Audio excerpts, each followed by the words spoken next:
Mon propos donc va se décomposer en 3 parties. La première partie va porter sur les troupes présentes dans la vallée de la Saônelle. La deuxième partie sur les hôpitaux de Liffol-le-Grand et de la Fauche. Et la troisième partie sera sur la gare régulatrice de Liffol-le-Grand. Et Liffol-le-Petit d'ailleurs.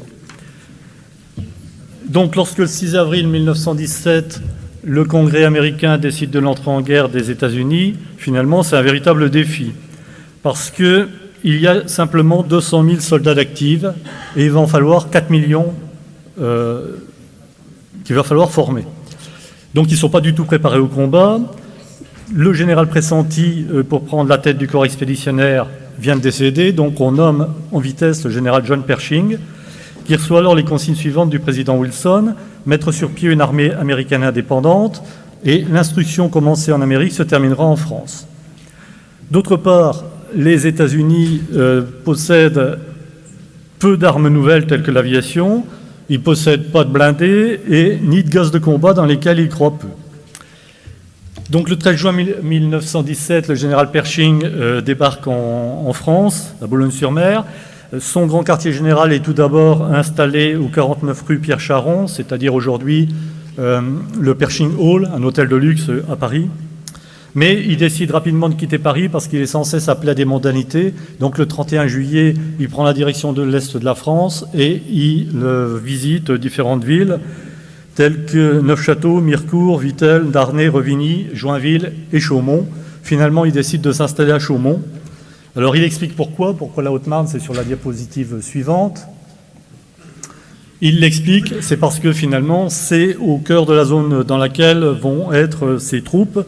Et puis surtout, la Haute-Marne est à la croisée de plusieurs lignes de chemin de fer, comme vous le voyez sur la diapositive, des lignes de chemin de fer sur lesquelles il va pouvoir installer le long desquelles il va pouvoir installer des infrastructures, mais aussi créer des gares régulatrices qui sont aussi quelque chose de nouveau. Donc il installe une gare régulatrice à Saint-Dizier, à côté de la gare régulatrice française. Il va en installer une à Is-sur-Tille, en Côte d'Or, à la limite avec la Haute-Marne, et puis une autre dont on va reparler dans la troisième partie de mon exposé, sur le territoire de Liffol-le-Grand et Liffol-le-Petit. Donc l'instruction des troupes va se faire à partir de la Haute-Marne et des départements voisins. Vous voyez sur la diapositive qu'il y a un certain nombre de zones d'instruction qui sont en Haute-Marne. Il y en a quelques-unes dans les Vosges, mais le plus gros est en Haute-Marne et dans le sud, notamment en Côte d'Or et aussi dans l'Aube. Alors, les SAMIS, ils arrivent sur le territoire français avec finalement une instruction très rudimentaire. Tout juste savent-ils se servir d'un fusil. Parce qu'il y a à peine 1% des capitaines qui a plus d'1 an d'ancienneté, du fait de ce que je vous ai dit, à savoir qu'il n'y avait que 200 000 soldats d'actifs. Donc ils n'ont pas été formés à l'artillerie, ni au génie, ni même à l'infanterie. Tout ça, ça n'a pas été abordé dans leur pays d'origine. Donc si on passe à la diapositive suivante, on va voir quelles sont les zones d'instruction en Haute-Marne. Les zones d'instruction en Haute-Marne vont être essentiellement dans les communes soulignées ou encadrées en rouge. Donc il n'y a pas que la Haute-Marne, il y a également le secteur de Neufchâteau qui est concerné par ça, Darney également et Gondrecourt. Donc le général Pershing décide de former les troupes dans le sud-au-marnais majoritairement, et en tout, il y a 59 divisions qui arriveront en France. Toutes ces divisions, elles sont listées sur le côté. Il y a une seule division qui sera créée en Haute-Marne, c'est la 2e division qui va être créée à Bourmont. Ça reste quelque chose d'exceptionnel, puisque c'est la seule division américaine créée en dehors du territoire états-unien. Si on passe à la diapositive suivante, on va voir que la montée en puissance est lente. L'arrivée des troupes va se faire lentement, et c'est ce qui va d'ailleurs choquer les ruraux, pas que les ruraux d'ailleurs, les habitants du secteur en général, et même parisiens d'ailleurs, puisque finalement, ils voient beaucoup de Noirs qui viennent et qui montent des infrastructures. Ils voient peu de combattants, voire pas du tout de combattants. Il faut en réalité attendre la mi-1918 pour voir 1 million de soldats sur les territoires français. 1 million de soldats qui vont naturellement venir dans le secteur. Et donc on va voir sur la diapositive suivante que la 26e division d'infanterie américaine vient sur le secteur de Neufchâteau et dans les villages environnants. Vous avez une carte sur la droite qui vous mentionne des villages, mais ce n'est pas exhaustif, hein. Il y en a dans tous les villages. On trouve différentes troupes, pas uniquement de la 26e division. Je vous ai recensé des troupes que j'ai trouvées dans les villages environnants, ainsi que l'arme dont ils dépendent, parfois la durée pendant laquelle ils restent ici. Mais donc moi je vais simplement préciser une chose, c'est que la 26e division américaine a son quartier général brièvement au château de Frébécourt. Ça ne durera que quelques jours dans le courant du mois de novembre 1918, et puis ce quartier général de divisionnaire partira sur Montigny-le-Roi. Je vais vous passer, ne pas lister forcément tous les régiments qui sont dans le secteur, moi je vais vous en parler d'un autre. En provenance de vos couleurs, la 42e division américaine cantonne à La Fauche, le 12 décembre 1917 notamment, pour l'entraînement des troupes dans la zone de Rimaucourt. Dans cet état-major de la 42e division américaine, il y a un colonel, futur général, Douglas MacArthur, qui deviendra célèbre lors de la Deuxième Guerre mondiale, tout ça vous le savez, et il signe à La Fauche, le 18 décembre 1917, un mémo sur la conduite à tenir avec les instructeurs français. Alors, on note aussi la présence d'éléments isolés. On le voit sur la diapo qui est projetée à l'heure actuelle.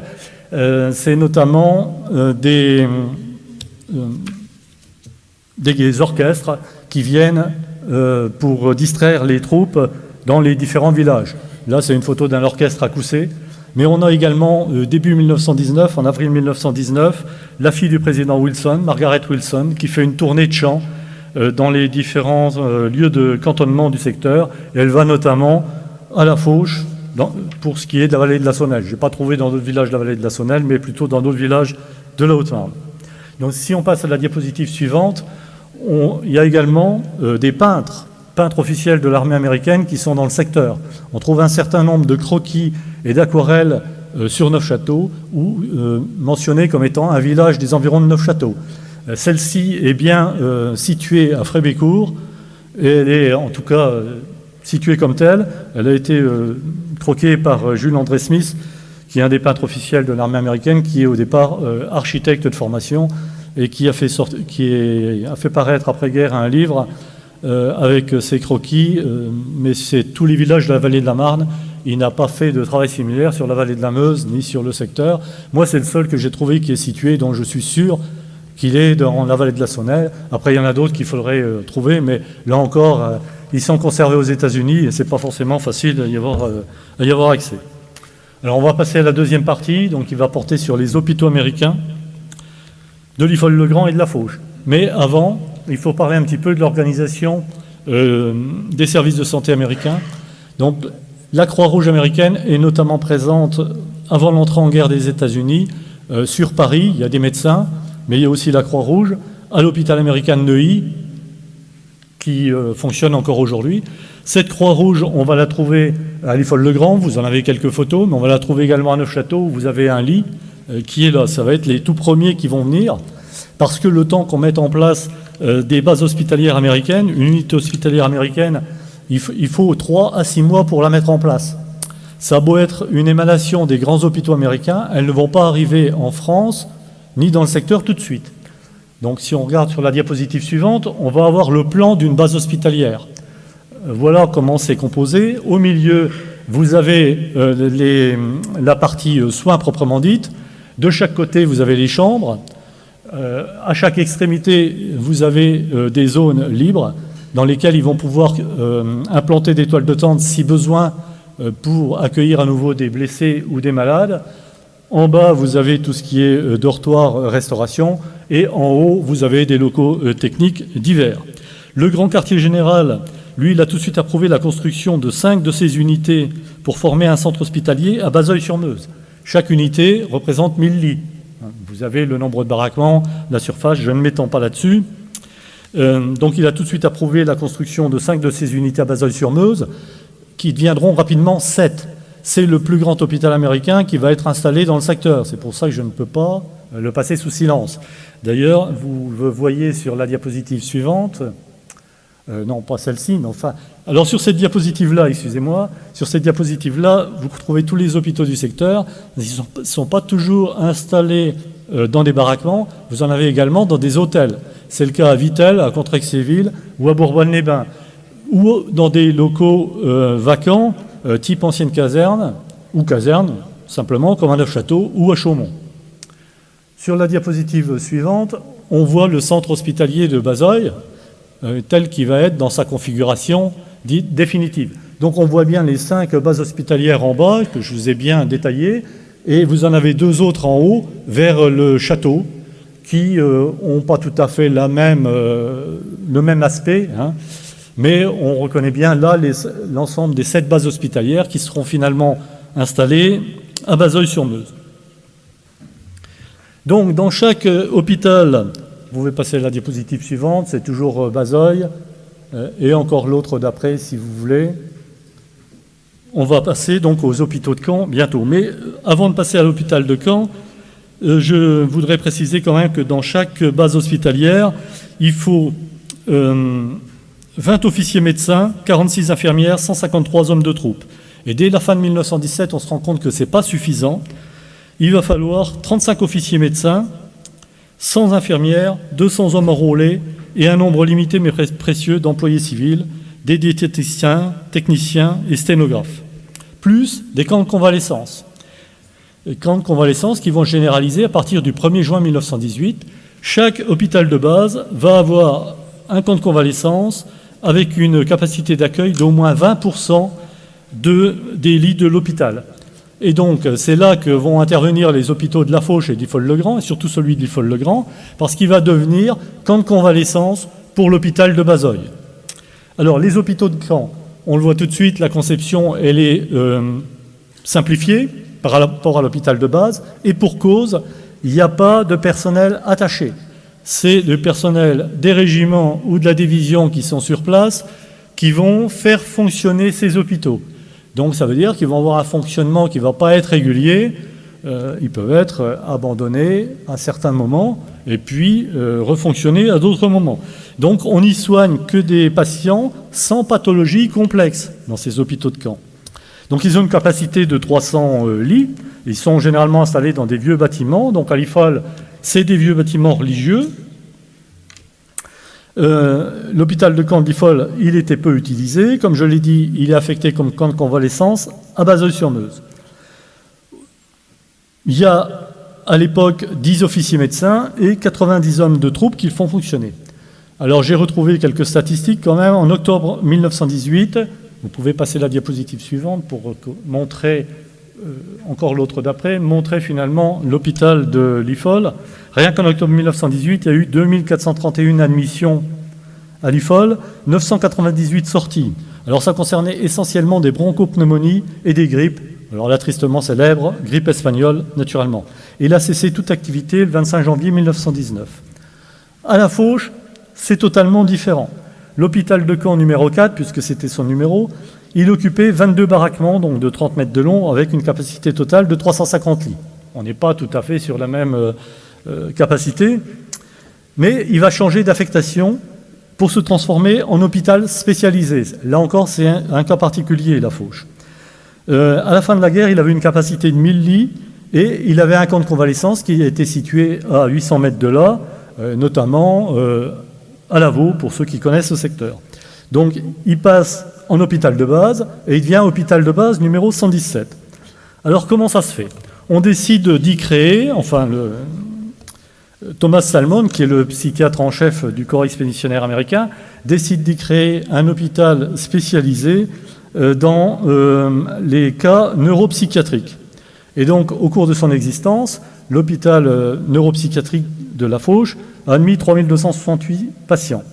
Alors, il y en avait 295 qui n'étaient pas des cas psychiatriques, qui ont été reçus par erreur, donc il en reste 2973. Et sur ces 2973, 91% ont pu être renvoyés au service après traitement. Donc là encore, c'est un hôpital qui n'a pas fonctionné longtemps, il a cessé de fonctionner le 12 janvier 1919. Alors pourquoi finalement est-ce que Thomas Salmon, le psychiatre en chef du corps expéditionnaire américain, décide d'installer un hôpital psychiatrique, on va résumer par psychiatrique, à la Fauche. Donc Salmon, il rédige un rapport sur finalement les maladies nerveuses qu'on remarque liées au combat. Et donc ses conclusions sont les suivantes. Il met en avant pleurs, tremblements, paralysie, stupeur, mutisme, surdité, cécité, crise d'angoisse, insomnie, amnésie, hallucinations, cauchemars, palpitations cardiaques, vomissements et problèmes intestinaux. Donc pour Salmon, finalement, ce qu'il convient de faire, c'est de soigner ces personnes névrosées au plus près du front. Pour celles qui vont pouvoir l'être, et celles qui vont être atteintes de pathologies plus importantes, les renvoyer dans d'autres hôpitaux vers l'arrière, voire aux États-Unis. Donc c'est comme ça qu'il décide finalement de s'installer à la Fauche, parce que d'installer cet hôpital psychiatrique à la Fauche, parce que l'infirmière en chef, dans un courrier notamment, elle note que la Fauche est aussi proche du front que nous pouvions entendre les grosses Bertha. Alors c'est pas tout à fait vrai, il y a de l'instruction à l'artillerie dans le coin, c'est plutôt finalement des coups de canon dans le coin que finalement la grosse Bertha. Hein. Donc, si on passe à la diapositive suivante, on va voir que dans l'hôpital de la Fauche, il va venir une personnalité qui est Sidney Schwab, qui va en être le directeur. Sidney Schwab, c'est un professeur de neurologie de Saint-Louis dans le Missouri. Il va être assisté donc d'une infirmière en chef, Adele Poston, qui deviendra célèbre après-guerre parce qu'elle va créer tout un réseau de formation d'infirmières psychiatriques aux États-Unis. C'est pour ça que j'ai mis son portrait. Le troisième personnage, on va en parler tout à l'heure. Donc Salmon, lui, il attache peu d'importance finalement au traitement dans l'hôpital de la Fauche à proprement parler. Selon lui, il convient de garder l'esprit du malade occupé par une activité constante, qu'il s'agisse d'activités de plein air ou de l'artisanat d'intérieur, comme la confection de paniers.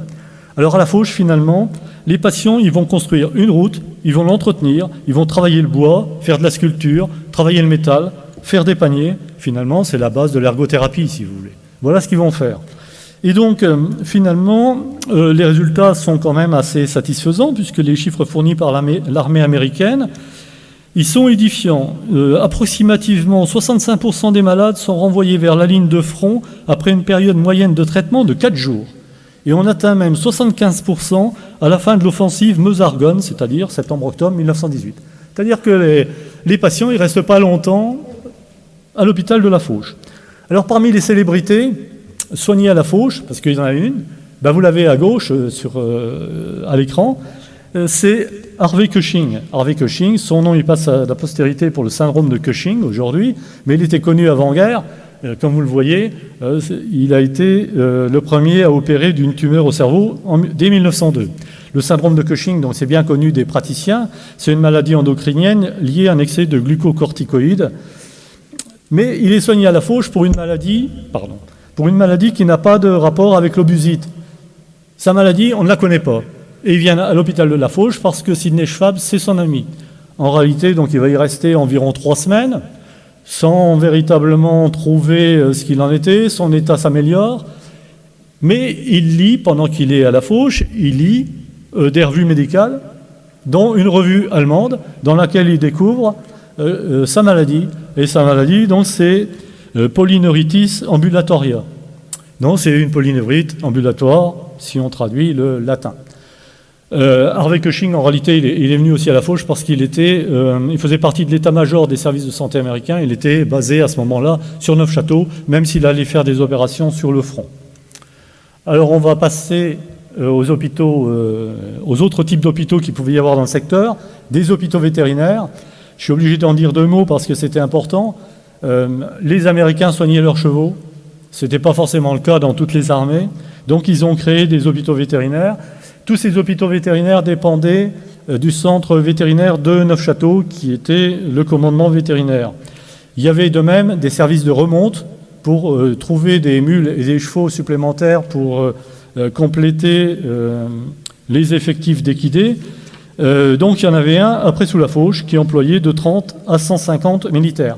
Il n'y avait pas franchement de vétérinaires proprement dit, c'était d'anciens homéopathes. On est loin de la profession de vétérinaire. Forcément, quand il y a des hôpitaux, si on passe à la diapositive suivante, on va voir qu'il peut y avoir également des blessés parfois graves et des morts. Donc il fallait des cimetières. Un seul cimetière est sur la vallée de la Saunelle, qui est le cimetière de la Fauche. Il y a eu 3 sépultures. 2 des morts ont été rapatriés outre-Atlantique après-guerre. Le 3e a rejoint une sépulture nationale dans la Meuse, à Romagne-Montfaucon. À Bazoilles, vous voyez 757 victimes, tombes en tout cas, et à Neufchâteau 201. Dans la 3e partie, donc, je vais parler de la gare régulatrice de Liffol-le-Grand et Liffol-le-Petit. Avant, je vais dire 2 mots sur les services d'approvisionnement. Donc, il faut approvisionner toute la zone avancée en armes, équipements, nourriture, fournitures de toutes sortes, et ça quotidiennement. Donc, on trouve des soldats forestiers, des blanchisseries, des boulangeries, des magasins, mais aussi la gestion et l'approvisionnement de terrains d'aviation qu'il y a dans le secteur, notamment sur le plateau, des voies ferrées, des hôpitaux, des ateliers d'entretien, des stockages de munitions, etc. Et donc la gare régulatrice, encore une fois, c'est une invention récente. Les Américains n'avaient pas forcément connaissance de ça, mais comme je vous l'ai dit tout à l'heure, Pershing en voit l'importance et il décide donc de créer une grosse gare régulatrice sur le territoire de Liffol-le-Grand et de Liffol-le-Petit, à cheval sur les 2 communes. Donc le choix de Liffol-le-Grand, Liffol-le-Petit peut paraître incongru, puisque finalement, il n'y a qu'une seule voie ferrée qui traverse le territoire, tout le Chaumont, comme ça a été dit tout à l'heure, en passant par Neufchâteau-Bologne. Or, c'est sa position stratégique, justement, qui fait arrêter ce choix. On est entre le quartier général de Pershing à Chaumont, le centre d'entraînement de Gaudrecourt et celui de Neufchâteau, qui accueille aussi le commandement territorial des services de logistique et d'approvisionnement, qui est un temps basé à Neufchâteau. Donc c'est idéalement placé finalement. Donc les Américains ils décident d'abandonner la gare existante de Liffol pour en construire une à cheval sur Liffol-le-Grand et Liffol-le-Petit. Si vous voulez, vous avez le plan sur la diapositive suivante. C'est pas encore la diapositive suivante, mais c'est pas grave. Vous avez des photos et donc ça vous dit finalement que le projet il est quand même important. Les photos vous permettent de le voir. La gare régulatrice, elle va être conçue pour accueillir 3500 wagons sur 30 voies parallèles, dont 20 dédiées à l'accueil des trains. Si on passe à la diapositive suivante, on va enfin voir le plan. Voilà le plan de cette gare régulatrice. Donc il va y avoir un Y ferroviaire avec un embranchement pour créer une voie nouvelle qui va permettre de rejoindre la zone d'entraînement de Gaudrecourt, mais aussi l'hôpital américain tout proche de Bazoilles. Alors l'armistice, elle va mettre fin à ces travaux pharaoniques, à moitié achevés, puisque la capacité de la gare n'est alors que de 1800 wagons. Avec 72 km de voies, on peut voir à la page suivante, si vous voulez, une photo aérienne de cette gare, dont vous voyez le clocher de Liffol, ainsi que l'importance de la gare. Vous avez donc 16 voies parallèles à l'époque. 16 voies parallèles, si vous voulez, c'est l'équivalence de la gare de l'Est à Paris. En 1900, la gare de l'Est n'avait que ça. Elle n'avait que...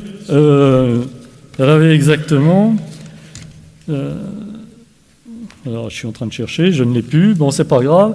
Elle avait 16 quais, en réalité, pour les voyageurs. Et le reste, c'était des quais pour l'entretien des machines. Voilà. Donc à Liffol, on a, entre Liffol-le-Grand et Liffol-le-Petit, on a une gare équivalente à la gare de l'Est qui se construit de toutes pièces en un temps record, finalement. Donc l'armistice, ça met un terme à ces travaux pharaoniques, puisque, comme je vous dis, vous n'avez guère que 18 voies parallèles, 72 km de voies qui sont quand même construits, un dépôt de stockage avec 18 entrepôts standards, un terminal de locomotive, des bâtiments à usage de boulangerie et d'hébergement pour 4000 hommes. La gare régulatrice de Liffol, finalement, elle est complémentaire avec les installations ferroviaires et de stockage d'Is-Surtis. Alors, Is-Surtis, c'est beaucoup moins important que ça, finalement. Au départ, le projet de gare de Liffol, il devait comprendre 208 bâtiments et représenter 160 000 m² de stockage. Ce stockage, finalement, il sera construit qu'à hauteur de 124 400 m². C'est 3 fois plus qu'à Is-Surtis. Tous les entrepôts prévus donc, ont été construits. 19 km de voies ont été posés dans le dépôt de stockage pour desservir les entrepôts. Mais il y a aussi des stockages à ciel ouvert. Ça représente 178 000 m². 65 baraquements de 7,50 m sur 30 mètres pour abriter le personnel de construction, les boulangeries, 6 bâtiments de 23 mètres sur 38 mètres, 8 étaient prévus, mais il n'y en avait donc que 6 de construits, une production de 275 000 livres de pain par jour, ça fonctionne 24 heures sur 24, ça représente, si vous voulez, un quart du besoin quotidien en pain nécessaire pour nourrir les troupes américaines. Il y avait également 15 baraquements pour le personnel et 1524 mètres de voies pour les desservir. Les installations pour les machines, elles étaient également énormes. Vous aviez un bâtiment de 23 mètres sur 91 qui pouvait accueillir 12 locomotives et un atelier bien équipé pour leur entretien. Tout ça, ça a été bâti. Toutes les machines fonctionnaient avec des moteurs électriques individuels, sauf les locomotives. Et l'électricité était fournie par 2 générateurs de 220 volts à courant continu de 50 kW qui étaient connectés à des machines à vapeur. Pour les machines à vapeur, il fallait des réservoirs d'eau. Donc il y avait 2 réservoirs de 189 000 litres d'eau, ce qui suffisait largement pour approvisionner les machines. Et donc ces réservoirs, il fallait donc les alimenter en eau depuis des puits. Ces puits, on va les voir sur une diapo suivante. Il y avait 6 puits qui allaient à des profondeurs de 70 à 231 mètres. Donc les puits étaient tubés. Et finalement, tout cet espace d'entretien, il utilisait également 6 voies de garage pour les machines, 2 fosses à cendres, 2 puits d'inspection, 11 km de voies. Voilà un petit peu ce que ça pouvait représenter. Donc, qu'est-ce qui reste? Non, si on revient à la diapositive précédente, s'il vous plaît. Voilà. Qu'est-ce qui en reste en 1920? Tout est détruit, finalement, quelques temps après le départ des troupes américaines. Il en reste quelques traces dans le paysage. Dans les années 50, quand on regarde encore des photos aériennes de l'époque, on pouvait encore en voir des traces. Je ne sais pas si vous aviez remarqué sur le plan du départ, la partie retournement en rond, on l'aperçoit encore à peine ici. On aperçoit encore quelques traces dans les années 50. Alors je vais conclure. André Tardieu, qui dirigeait le commissariat général des armées américaines, il pense que sans le soutien français, le corps expéditionnaire ne serait certainement pas parvenu aussi rapidement à précipiter la fin du conflit. Alors c'est certainement vrai pour tout ce qui est armement, ça c'est vrai, puisque finalement la France a fourni aux Américains plusieurs milliers de canons, 240 chars, etc. Je pourrais parler des obus aussi, Tardieu le dit très bien, mais néanmoins, avec l'exemple de la gare régulatrice de l'IFOL, le service d'approvisionnement et de logistique américain, il a su démontrer sa réactivité, sa capacité à monter des infrastructures importantes dans un laps de temps réduit.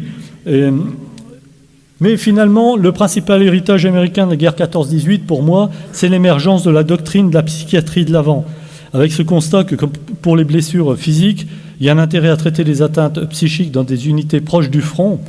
Et finalement, aujourd'hui, s'il y a des psychiatres au plus près des troupes, et si on demande aux personnes victimes, ou en tout cas témoins d'attentats, de verbaliser au plus vite après ces attentats ou ces guerres, c'est grâce aux expérimentations qui ont été menées à la Fauche et dans la vallée de la Sonnelle. Ça a été en tout cas mentionné comme tel dans des ouvrages américains. Mesdames, Messieurs, je vous remercie.